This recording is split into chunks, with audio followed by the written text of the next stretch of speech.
Bloomberg Audio Studios. Podcasts, radio, news. Now we're going to stay in Washington because that is where the IMF World Bank spring meetings are taking place right now. And of course, this week we learned that the IMF has warned recession risks will increase as long as the uncertainty remains. Our very own Lisa Abramowicz is there now with the German finance minister. I want to hand things off to her. Lisa.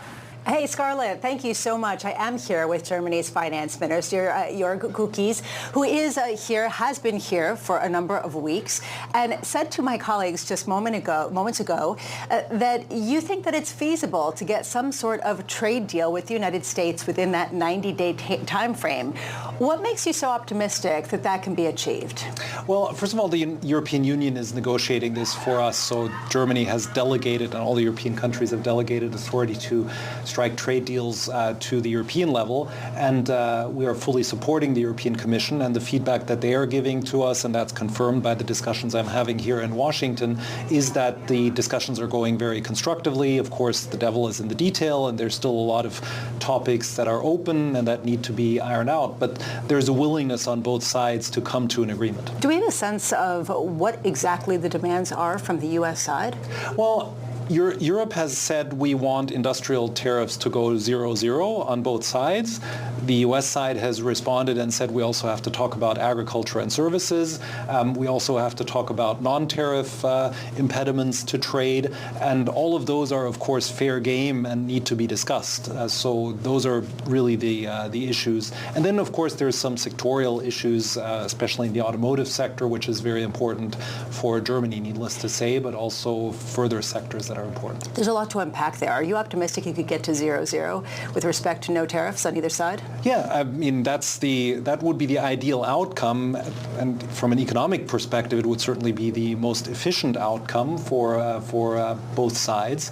Whether we actually get there, and whether in the United States, if tariffs are reduced, Congress would have to approve. So there's a lot of topics that are outside of the control of the direct negotiators, but at the end of the day, if it's generally the direction of travel were for tariffs to come down instead of go up, I think the markets would see that as a very positive signal. How confident are you that the sectoral tariffs, in particular on German auto manufacturers, will come down in a way that gives them some breathing room? We've heard some pretty dire projections from some of their earnings. Yeah, well, of course, that is there's still uncertainty around that, and it will have to be negotiated. And as I said, there are still differences in views.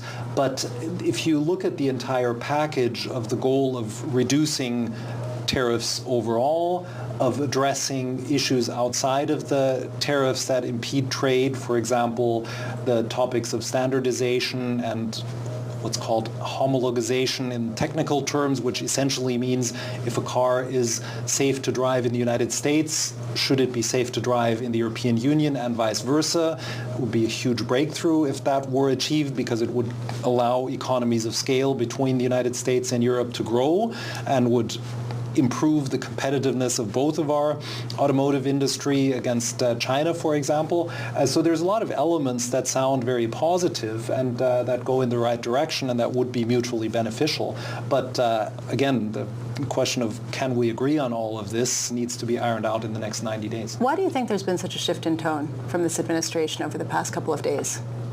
Well, I mean, first of all, when I was in Washington, that was immediately after the auto tariffs were announced, everyone I spoke to said we want to see this as a beginning and a starting point of a negotiation, and we don't want escalation.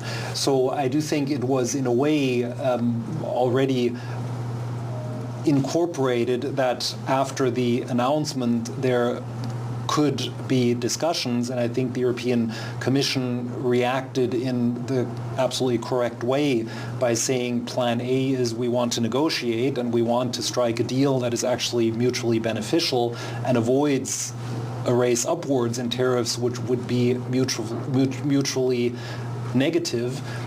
But we also have Plan B. If we don't find an agreement, then of course Europe will respond with countermeasures. You keep talking about Europe and Europe negotiating as a bloc.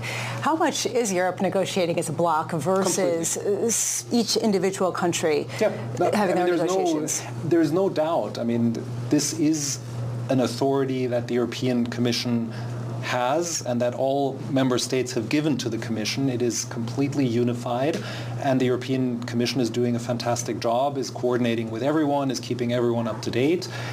So in that sense, this is a completely harmonized policy area, and I do think it increases the negotiating power of the Commission if it's not only negotiating for one country, but 27.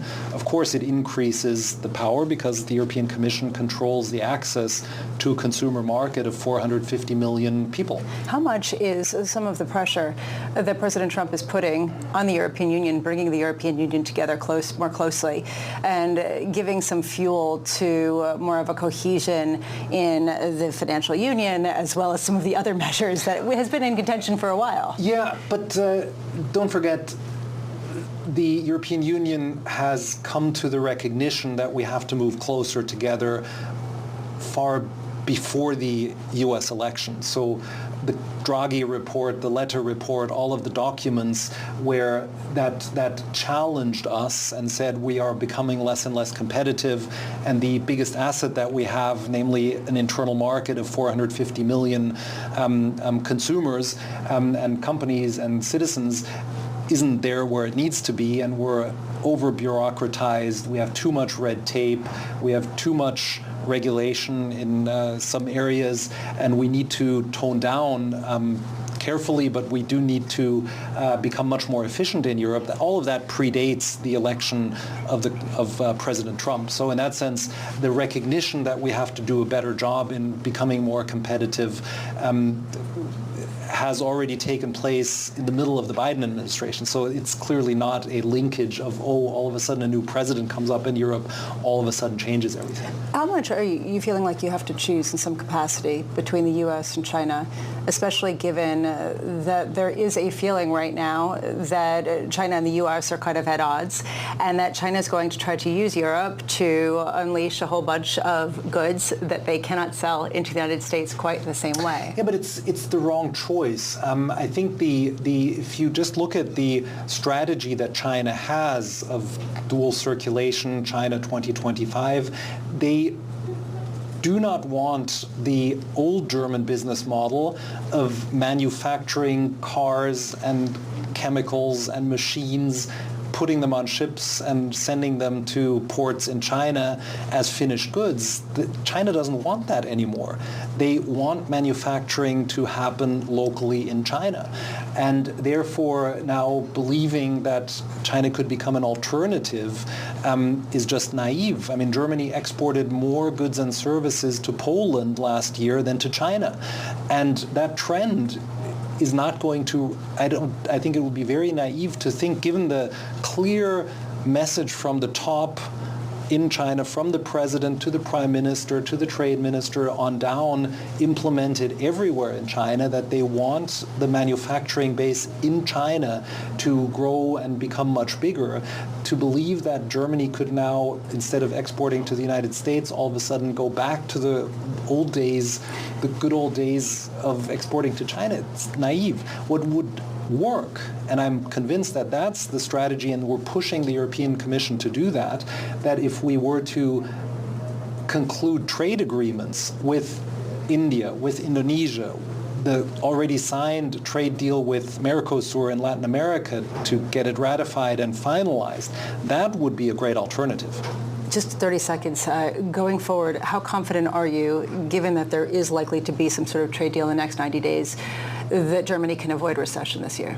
Well, that is the biggest hurdle that we have. The other big hurdle is the economic reform program with the fiscal spending and the structural reforms that are agreed in the coalition contract.